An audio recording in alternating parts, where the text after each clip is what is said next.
नमस्कार। सुबह 8 बजे के न्यूज बुलेटिन में आपका स्वागत है। आज आपके साथ मैं हूं दीपाली सिंह। सबसे पहले नजर डालते हैं 20 बड़ी खबरों पर।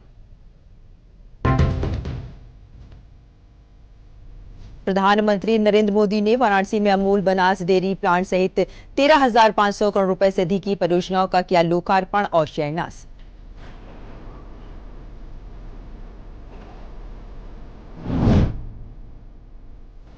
प्रधानमंत्री नरेंद्र मोदी ने वाराणसी में रोपवे सेवा केबिन का किया लोकार्पण। ये देश की पहली रोपवे सार्वजनिक यातायात सेवा होगी।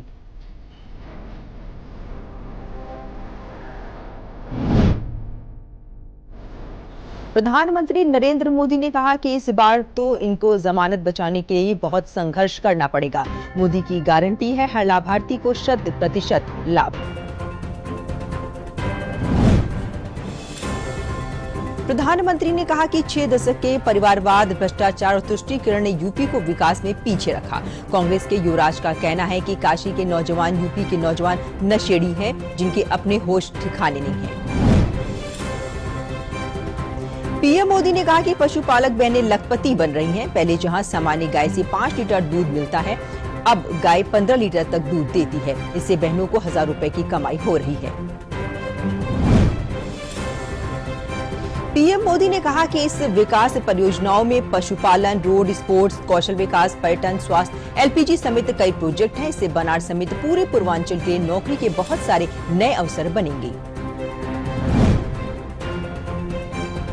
सीएम योगी ने कहा कि पीएम मोदी ने देश को नई पहचान दी। रामलला के आगमन पर देश अभिभूत है। पीएम मोदी के मार्गदर्शन पर यूपी का विकास हो रहा है। वहीं बनास डेयरी किसानों की तीर्थ स्थली है। मुख्यमंत्री योगी आदित्यनाथ ने वाराणसी में कहा कि अब काशी की आभा वैश्विक मंच पर सांस्कृतिक रूप से बुलंद हो रही है। अबू धाबी में बना मंदिर भी इसका नया उदाहरण है।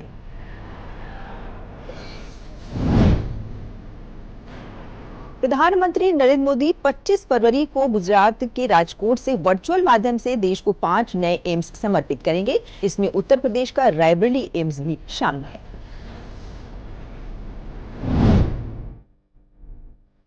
रेलवे स्टेशनों के पुनर्विकास कार्यों का 26 फरवरी को प्रधानमंत्री उद्घाटन और शिलान्यास करेंगे। अमृत स्टेशन योजना के अंतर्गत 554 रेलवे स्टेशनों के पुनर्विकास एवं 1500 रोड, ओवर ब्रिज व अंडरपास इसमें शामिल होंगे।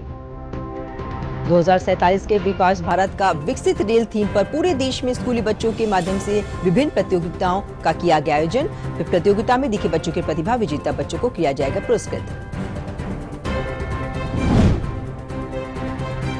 मुरादाबाद अमरोहा में आज पहुंचेगी कांग्रेस की भारत जोड़ो न्याय यात्रा। यात्रा में राहुल गांधी के साथ प्रियंका गांधी वाड्रा भी रहेंगी मौजूद।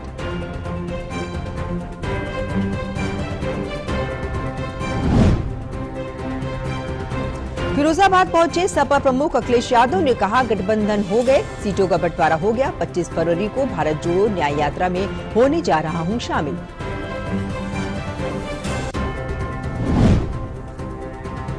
केंद्रीय वित्त मंत्री निर्मला सीतारमण ने महाराजगंज में विभिन्न सरकारी वित्त पोषित योजनाओं के तहत 1000 करोड़ रुपए के ऋण वितरित किए। कहा हम किसानों से जुड़े मुद्दों पर कर रहे हैं काम।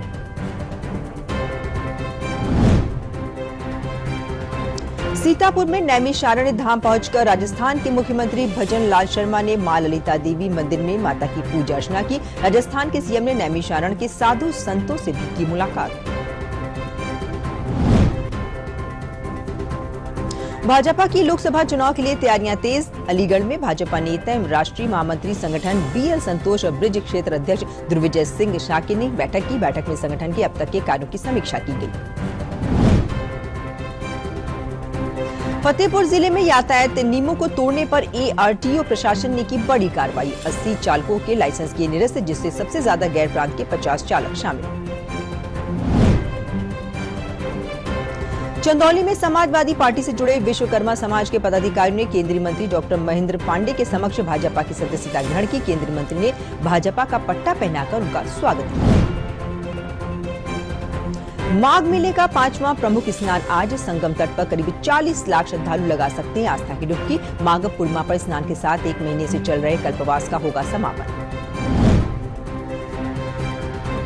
बरेली में घर की छत पर खेल रहे 3 बच्चों की वहां रखे पुआल में आग लगने से जलकर हुई मौत। मुख्यमंत्री योगी आदित्यनाथ ने हादसे पर जताया दुख।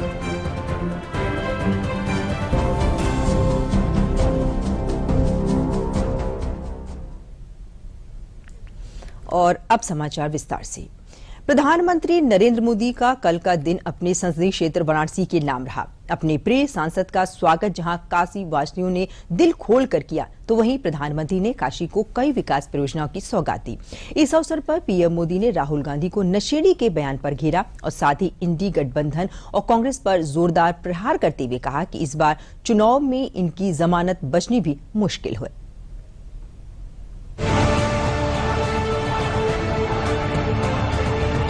वाराणसी को विकास परियोजनाओं की सौगात देने पहुंचे प्रधानमंत्री नरेंद्र मोदी का स्वागत कुछ ऐसे उत्साह के साथ हुआ।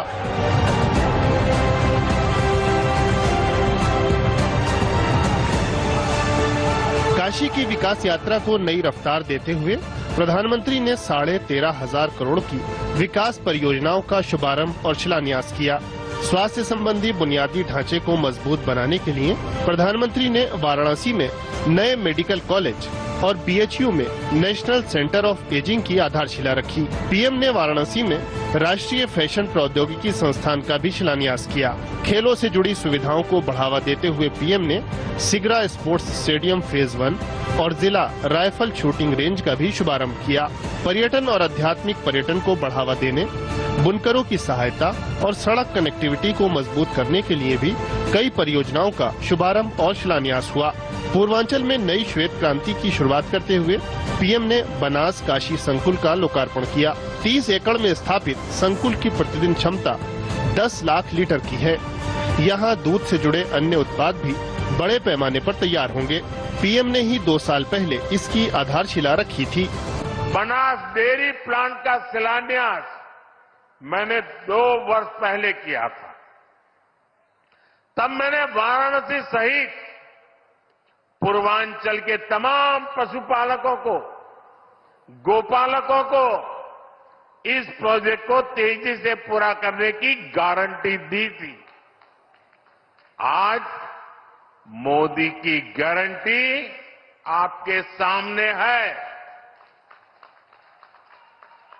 और इसलिए तो लोग कहते हैं मोदी की गारंटी यानी गारंटी पूरा होने की गारंटी। वाराणसी में हो रहे विकास कार्यों का जिक्र करते हुए पीएम ने कहा कि सरकार सबके विकास के लिए तेजी से काम कर रही है। गन्ने के न्यूनतम मूल्य को बढ़ाकर 340 रुपए प्रति क्विंटल किए जाने का उल्लेख करते हुए पीएम ने कहा कि पहले की सरकार गन्ने के भुगतान के लिए मिन्नत करवाती थी। पीएम ने कांग्रेस और इंडी गठबंधन के दलों पर जमकर हमला बोला। राम मंदिर को लेकर कैसी कैसी बातें करते हैं, कैसी कैसी बातों से हमले करते हैं। मैं नहीं जानता था कि कांग्रेस को प्रभु श्री राम से इतनी नफरत है। भाइयों और बहनों, ये अपने परिवार और अपने वोट बैंक से बाहर देख ही नहीं सकते, सोच ही नहीं सकते। प्रधानमंत्री ने परिवारवाद, भ्रष्टाचार और तुष्टीकरण की राजनीति पर भी जमकर कटाक्ष किया। युवाओं को लेकर कांग्रेस सांसद राहुल गांधी के आपत्तिजनक बयान पर भी पीएम ने निशाना साधा। कांग्रेस के युवराज परिवार ने क्या कहा? वो कह रहे हैं और काशी की धरती पर आके कह रहे हैं, काशी के नौजवान, यूपी के नौजवान नशेड़ी है। ये कैसी भाषा है भाई? मोदी को गाली देते देते तो इन्होंने 2 दशक बिता लिए, लेकिन अब ईश्वर रूपी जनता जनार्दन पर, यूपी के नौजवानों पर ही ये लोग अपनी फ्रस्ट्रेशन निकाल रहे हैं। जिनके अपने होश ठिकाने नहीं है, वो यूपी के मेरे काशी के बच्चों को नशेड़ी कह रहे हैं। पीएम ने कहा कि उनका तीसरा कार्यकाल देश को नई बुलंदी पर ले जाएगा। प्रधानमंत्री ने कहा कि विपक्षी गठबंधन वाले हर चुनाव में साथ आते हैं, लेकिन जब परिणाम नील बटे सन्नाटा आता है तो एक दूसरे को गाली देते हुए अलग हो जाते हैं। पीएम ने कहा कि बनारस ही नहीं पूरे यूपी को इनकी सच्चाई पता है। इस बार इन दलों को जमानत बचानी भी मुश्किल हो जाएगी। मोदी लाभार्थियों के सैचुरेशन की गारंटी दे रहा है, तो यूपी ने भी सारी सीटें मोदी को देने का निर्णय किया है। यानी इस बार यूपी 100% सीटें एनडीए के नाम करने वाला है। प्रधानमंत्री नरेंद्र मोदी ने वाराणसी में रोपवे सेवा के केबिन का भी लोकार्पण किया। ये देश की पहली रोपवे सार्वजनिक यातायात सेवा होगी। इस रोपवे सेवा से न केवल लोगों को सुविधा होगी बल्कि पर्यटन को भी बढ़ावा मिलेगा।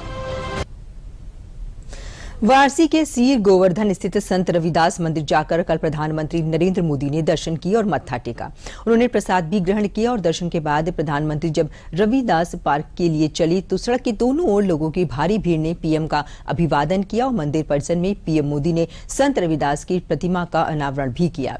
प्रधानमंत्री ने संत रविदास जन्मस्थली के आसपास लगभग 32 करोड़ रुपए की विभिन्न विकास कार्यों का उद्घाटन और लगभग 65 करोड़ रुपए की लागत से संत रविदास संग्रहालय और पार्क के सौंदर्यीकरण की आधारशिला भी रखी।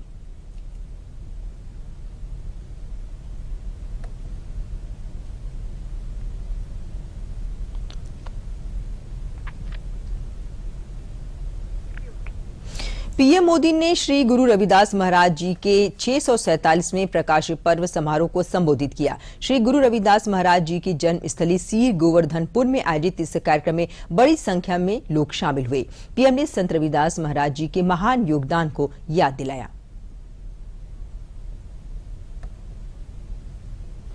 भारत का इतिहास रहा है, जब भी देश को जरूरत हुई है कोई न कोई संत, ऋषि, महान विभूति भारत में जन्म लेते हैं।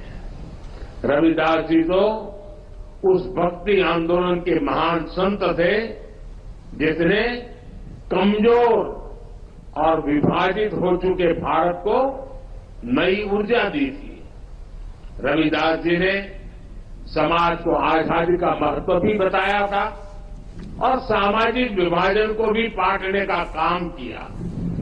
ऊंच नीच, छुआछूत, भेदभाव, इस सब के खिलाफ उन्होंने उस दौर में आवाज उठाई थी।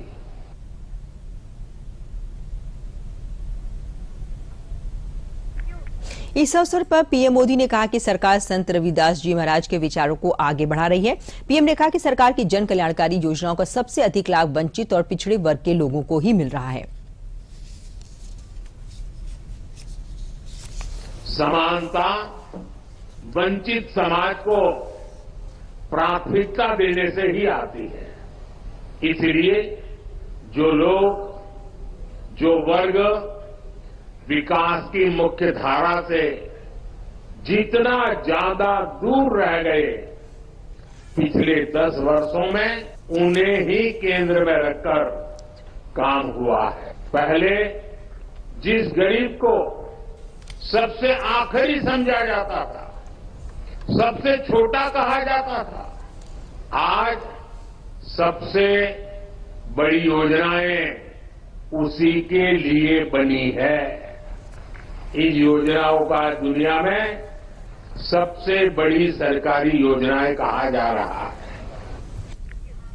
पीएम मोदी ने कहा कि सबका साथ, सबका विकास, सबका विश्वास और सबका प्रयास का मंत्र आज 140 करोड़ देशवासियों से जुड़ने का मंत्र बन गया है। पीएम ने जाति के नाम पर बांटने की राजनीति करने वालों पर भी कटाक्ष किया।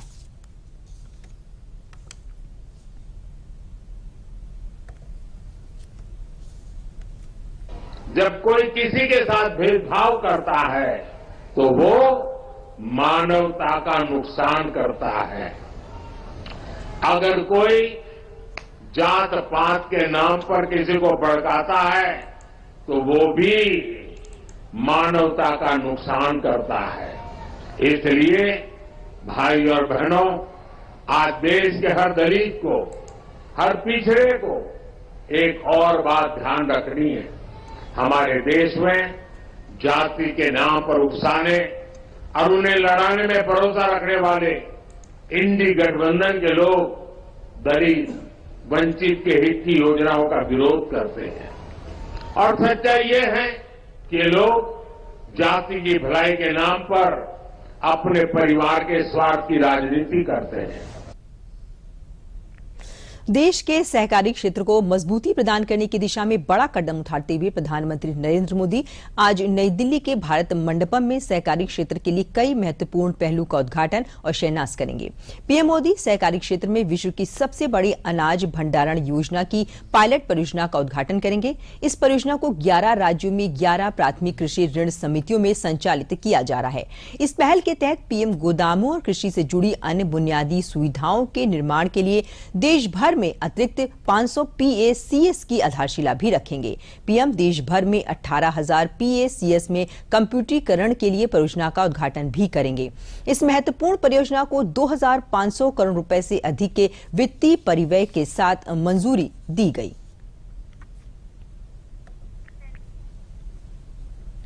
चंदौलिया के चहनिया के सोनहुला गांव में विश्वकर्मा समाज द्वारा आयोजित कार्यक्रम में समाजवादी पार्टी से जुड़े विश्वकर्मा समाज के पदाधिकारियों ने डॉक्टर नंदलाल विश्वकर्मा के नेतृत्व में केंद्रीय मंत्री व स्थानीय सांसद डॉक्टर महेंद्र नाथ पांडे के समक्ष भारतीय जनता पार्टी की सदस्यता ग्रहण की। भाजपा में शामिल लोगों को केंद्रीय मंत्री ने माला व भाजपा का पट्टा पहनाकर स्वागत किया। इस अवसर पर केंद्रीय मंत्री महेंद्र नाथ पांडे ने कहा कि प्रधानमंत्री विश्वकर्मा सम्मान योजना पिछड़े समाज के लोगों के उत्थान में कारगर साबित हो रही है। उन्होंने महिला सशक्तिकरण और अन्य योजनाओं के बारे में लोगों को बताया। उन्होंने चंदौली के विकास के लिए कई ओवरब्रिज, लिफ्ट एवं हाईवे पर फुट ओवरब्रिज भी बनवाए जाने की बात कही। उन्होंने कहा कि उत्तर प्रदेश की समझदार जनता भाजपा को 80 की 80 सीटों पर विजय दिलाने जा रही है। पड़ने वाला है 80 की 80 सीटें भारतीय जनता पार्टी की अगुवाई का राजग गठबंधन ये चुनाव में जीतने जा रहा है और वह चिंता ही उन लोगों को एक कर रही है। लेकिन जमीन पर आज सारे समाज के समझदार लोग, आम जनता भाजपा के साथ। प्रदेश के समाज कल्याण मंत्री असीम अरुण ने आगामी लोकसभा चुनाव में प्रदेश की सभी 80 सीटों पर भाजपा की जीत का दावा करते हुए कहा कि अपने स्वार्थ में डूबे विपक्षी गठबंधन का उद्देश्य सिर्फ प्रधानमंत्री नरेंद्र मोदी को हटाना है, जो किसी भी कीमत पर संभव नहीं है, क्योंकि जनता का टूट विश्वास उनके साथ है। अपने 2 दिवसीय दौरे पर सोनभद्र पहुंचे समाज कल्याण मंत्री असीम अरुण ने पर्यटन से जुड़े सलखन के फॉसिल पार्क, अगोरी किला सहित कई स्थलों का जायजा लेते हुए राज्य मंत्री संजीव गोंड के साथ जुंगेल ग्राम सभा में रात्रि प्रवास भी किया। इस दौरान आयोजित जन चौपाल में लोगों की समस्याओं से रूबरू होते हुए उन्होंने सरकार की नीतियों से उन्हें अवगत कराया।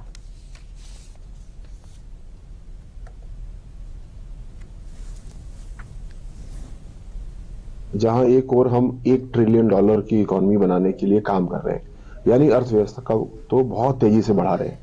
सोनभद्र का देखें तो बहुत बड़ा योगदान उसमें है, लेकिन कोई भी अगर पीछे छूट जा रहा है तो ये विकास की यात्रा अधूरी रह जाएगी। इसको पूरा करने के लिए जहां ग्रोथ भी जरूरी है, साथ साथ जरूरी है कि ये समावेशी है, इंक्लूसिव ग्रोथ हो। कोई भी परिवार, कोई भी व्यक्ति, कोई भी हिस्सा पीछे नहीं छूटना चाहिए। और देख रहे हैं कि गठबंधन बन रहे हैं, टूट रहे हैं। क्यों? क्योंकि गठबंधन का केवल एक ही उद्देश्य है कि किसी तरीके से मोदी जी को हटाओ। लेकिन जनता मोदी जी के 10 साल के सेवा काल को देख रही है। मुझे पूरा विश्वास है कि सोनभद्र की सामान्य जनता, पूरे देश की जनता इस अंतर को देख रही है। भाजपा की लोकसभा चुनाव के लिए तैयारियां लगातार तेज हो रही हैं। अलीगढ़ में लोकसभा चुनाव की तैयारियों को लेकर भाजपा नेता एवं राष्ट्रीय महामंत्री संगठन BL संतोष, ब्रज क्षेत्र अध्यक्ष दुर्विजय सिंह शाक्य ने कार्यकर्ताओं के साथ बैठक की। बैठक में संगठन के अब तक के कार्यों की समीक्षा पर भी चर्चा की गई। ब्रज क्षेत्र के अध्यक्ष दुर्विजय सिंह ने शाक्य ने बताया कि लोकसभा चुनाव की तैयारियां मजबूत बनाने के लिए बैठक की गई है। के संगठन की ये बैठक है, इसमें राष्ट्रीय महामंत्री संगठन आदरणीय BL संतोष जी ने आज 2 अलग अलग समूह में कार्यकर्ताओं की बैठक ली है। पहले समूह में हमारे लोकसभा के प्रभारी, लोकसभा के संयोजक, जिलाध्यक्ष, जिला प्रभारी और विस्तारक ऐसे करके समूह की बैठक लेकर आगामी लोकसभा चुनाव के निमित्त संगठन को मजबूत करने के लिए और संगठन की चुनाव की तैयारी के लिए आवश्यक जो जानकारियां हैं, जो टिप्स हैं वो दिए हैं। संगठन पूरी तरीके से 2024 में तीसरी बार माननीय मोदी जी को प्रधानमंत्री बनाने के लिए अपनी कमर कस चुका है। राजस्थान के मुख्यमंत्री भजन लाल शर्मा ने कल सीतापुर में 5 लोकसभा क्षेत्र की क्लस्टर बैठक में शामिल हुए। बैठक में उन्होंने कहा कि आगामी लोकसभा चुनाव में भाजपा को पूर्ण बहुमत मिलेगा और एक बार फिर नरेंद्र मोदी प्रधानमंत्री बनेंगे। उन्होंने कहा कि कार्यकर्ताओं को प्रत्येक बूथ पर मेहनत करनी होगी ताकि पिछले चुनाव से अधिक मत मिले। राजस्थान के सीएम भजन लाल शर्मा ने इससे पहले नैमिष में दर्शन पूजन किया। यहां उन्होंने मां ललिता देवी मंदिर और चक्र तीर्थ का पूजन किया और कहा कि नैमिष सनातन धर्म और आस्था की भूमि है। राजस्थान के लोगों की नैमिष में अपार श्रद्धा है। वे यहां राजस्थान सरकार की ओर से अतिथि गृह बनवाएंगे। कार्यकर्ता के उत्साह से, इस उमंग से और कार्यकर्ता जिस मन से लगा है, हम 80 की 80 सीट जीतने वाले। मुख्यमंत्री योगी आदित्यनाथ के 25 फरवरी को एम्स रायबरेली दौरे के कार्यक्रम की तैयारियों का जायजा लेने के लिए प्रमुख सचिव स्वास्थ्य एवं चिकित्सा शिक्षा पार्थ सारथी सेन शर्मा और MD NHM doctor Pinki Javel Raebareli AIIMS पहुंचे। प्रमुख सचिव ने जिलाधिकारी हर्षिता माथुर, एसपी अभिषेक अग्रवाल के साथ एम्स के डायरेक्टर और अन्य अधिकारियों के साथ कार्यक्रम स्थल का निरीक्षण किया और तैयारियों को परखा। प्रमुख सचिव ने कहा कि प्रधानमंत्री नरेंद्र मोदी का 25 फरवरी को वर्चुअल माध्यम से राजकोट से 5 एम्स को राष्ट्र को समर्पित करने का कार्यक्रम है। इसी दिन मुख्यमंत्री योगी आदित्यनाथ एम्स में एक जनसभा को भी संबोधित करेंगे। उन्होंने कहा कि इस कार्यक्रम में केंद्रीय मंत्री स्मृति ईरानी के साथ केंद्रीय स्वास्थ्य मंत्री मनसुख मांडविया, केंद्रीय स्वास्थ्य राज्य मंत्री professor SP Singh Baghel, deputy CM Brajesh Pathak सहित आधा दर्जन से अधिक मंत्री शामिल होंगे। 25 तारीख को माननीय प्रधानमंत्री जी द्वारा पूरे भारतवर्ष में 5 एम्स का लोकार्पण किया जा रहा है। उसमें से एक एम्स रायबरेली भी है और उस कार्यक्रम में यहाँ गणमान्य व्यक्ति यहाँ जुड़ेंगे और उस कार्यक्रम की तैयारी की जायज़ा लेने के लिए हम यहाँ आए थे। तैयारी सारी पूरी है। 25 तारीख को एम्स रायबरेली का लोकार्पण के साथ ही अन्य जैसे क्रिटिकल केयर ब्लॉक रायबरेली का शिलान्यास भी किया जाएगा। यहाँ से 18 फूड सेफ्टी व्हीकल्स को भी लॉन्च किया जाएगा। ये सारे कार्यक्रम उस दिन 25 तारीख को यहाँ पर। बाराबंकी में देश की पहली मेडिकल डिवाइस इंडस्ट्री की शुरुआत हुई है। इससे अब तक विदेशों से मंगाई जाने वाली बायोप्सी में इस्तेमाल होने वाली निडल बाराबंकी में ही बननी शुरू हो गई है। इससे कैंसर जैसी गंभीर बीमारियों से जूझने वाले मरीजों को आधे से भी कम कीमत पर यह निडल मिलेगी। इसके अलावा यहाँ कोरोनरी स्टंट का निर्माण भी होगा। कोरोनरी स्टंट हृदय रोग के ऑपरेशन में इस्तेमाल किया जाता है। बाराबंकी के कुर्सी रोड स्थित इंडस्ट्रियल एरिया में स्थित इनोवो मेडिक्स नाम की यूनिट पर डिवाइस का ट्रायल पूरा हो चुका है। जल्दी यहां इसका कॉमर्शियल उत्पादन शुरू हो जाएगा, जिससे भारत इन डिवाइस के निर्माण में आत्मनिर्भर बन गया है। यूनिट के मालिक डॉक्टर आर्यन प्रताप ने बताया कि यूपी इन्वेस्टर समिट के तीसरे संस्करण के दौरान स्वास्थ्य उपकरण बनाने के लिए 8 करोड़ से लागत से फैक्ट्री लगाने का MOU हस्ताक्षर किया गया था। 14 नवंबर 2023 को ट्रायल रन हमारा अपोलो बायोसाइंसेज चल रहा है और उसके बाद हम अपना प्रोडक्ट कमर्शियल के लिए अप्लाई करेंगे। लगभग 90 दिन जो गवर्नमेंट के नॉर्मल रूल्स होते हैं, उसके बाद हम कमर्शियल प्रोडक्शन के लिए अप्लाई करेंगे और लाइसेंस मिलते ही हम जनमानस के लिए सस्ती दरों पे मेडिकल डिवाइसेस उपलब्ध कराएंगे। फरवरी 2023 में जो इन्वेस्टर समिट हुई थी, उसके उपरांत हम लोग ने MOU हस्ताक्षरित कराए थे, विभिन्न विभागों द्वारा हस्ताक्षरित कराए गए थे। इसमें हम लोग के यहाँ कुल 380 के आसपास MOU साइन हुए थे, कुल 23,000 करोड़ के थे और इनमें से करीबन 214 यूनिट्स ऐसी हैं जो जिनके पास जो ग्राउंड ब्रेकिंग सेरेमनी में उन्होंने शिलान्यास अपना कराया है और इसमें से कुछ तो स्थापित हो गई हैं और कुछ शीघ्र ही स्थापित होंगी। मथुरा में धर्म की नगरी बरसाना में विश्व प्रसिद्ध लठमार होली की तैयारियों को लेकर जिलाधिकारी और वरिष्ठ पुलिस अधीक्षक ने मेले से संबंधित अधिकारियों के साथ बैठक की, साथ ही मेला क्षेत्र का पैदल भ्रमण किया। बरसाना की लठमार होली विश्व प्रसिद्ध होने के साथ साथ राज्य की होली भी है, जिसे रंगोत्सव के नाम से भी जाना जाता है। इस लठमार होली में देश विदेश से आए लाखों श्रद्धालु शामिल होते हैं। शासन ने 65 लाख की रंगोत्सव मेला राशि भी बरसाना को मिली है। बैठक में सुरक्षा व्यवस्था से लेकर मेला की यातायात, लाइटिंग, सांस्कृतिक कार्यक्रम, पार्किंग, CCTV, मेडिकल आदि व्यवस्थाओं को लेकर रूपरेखा बनाई गई। जिलाधिकारी शैलेंद्र कुमार सिंह व SSP शैलेंद्र पांडे ने कहा कि सुरक्षा व्यवस्था के कड़े बंदोबस्त किए जाएंगे।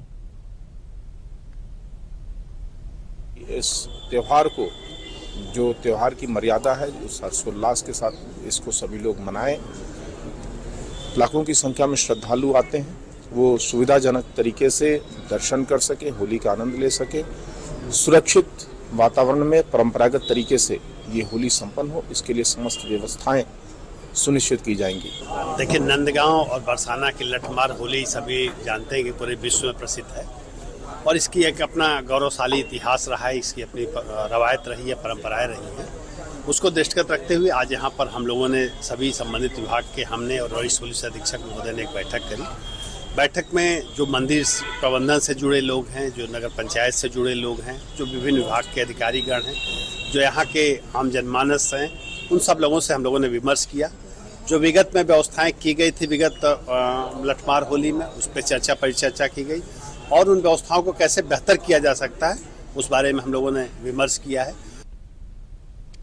फतेहपुर जिले में एआरटीओ प्रशासन ने यातायात नियम को तोड़ने पर बड़ी कार्रवाई करते हुए 80 चालकों के लाइसेंस निरस्त कर दी हैं। सबसे ज्यादा गैर प्रांत के 50 चालक हैं, जिनकी रिपोर्ट संबंधित जिले को भेज दी गई है और जिले के 30 चालक हैं जो वाहन चलाने के दौरान शराब पीकर वाहन चला रहे थे, साथ ही वाहन चलाते समय मोबाइल का प्रयोग कर रहे थे। एआरटीओ प्रशासन पुष्पांजलि मित्रा गौतम ने बताया कि जनपद व गैर जनपदों सहित गैर प्रांतों से आए चालकों जो मोटर व्हीकल एक्ट का उल्लंघन करते हैं, जैसे red light jumping, over speeding, mobile phone का प्रयोग, इन सभी ऑफेंसेस में ड्राइविंग लाइसेंस सस्पेंशन का प्रावधान है।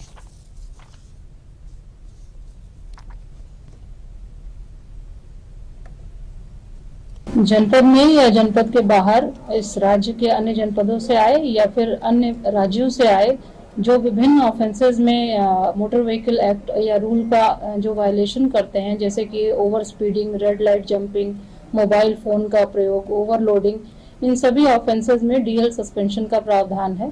ऐसे में जो लोकल अथॉरिटीज हैं एनफोर्समेंट की, उनके द्वारा जो भी चालान किए जाते हैं उस कार्यालय में सबमिट किए जाते हैं डीएल सस्पेंशन के लिए और अन्य राज्यों और प्रांतों और जिलों से भी इस तरह के ऑफेंसेस के लिए नाम और डीएल की डिटेल के साथ में आता है, पत्राचार किया जाता है, जिसके क्रम में लगभग 80 डीएल सस्पेंशन इस कार्यालय में किए गए हैं। इनमें बाहर के भी डीएल शामिल हैं और इस जनपद के भी डीएल।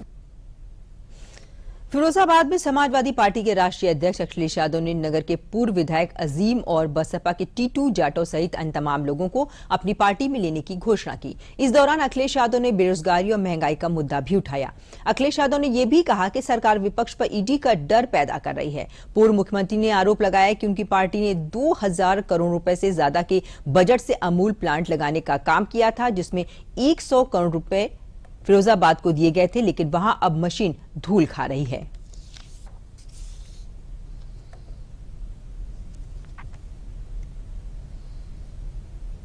जो गठबंधन हो गया, सीटों का बंटवारा हो गया और आपको पता होगा 25 तारीख को कार्यक्रम में शामिल भी होने में जा रहा हूं और बहुत जल्दी तारीख आ जाएंगी। अभी जरूरत यह है कि जनता को मुद्दे समझाना।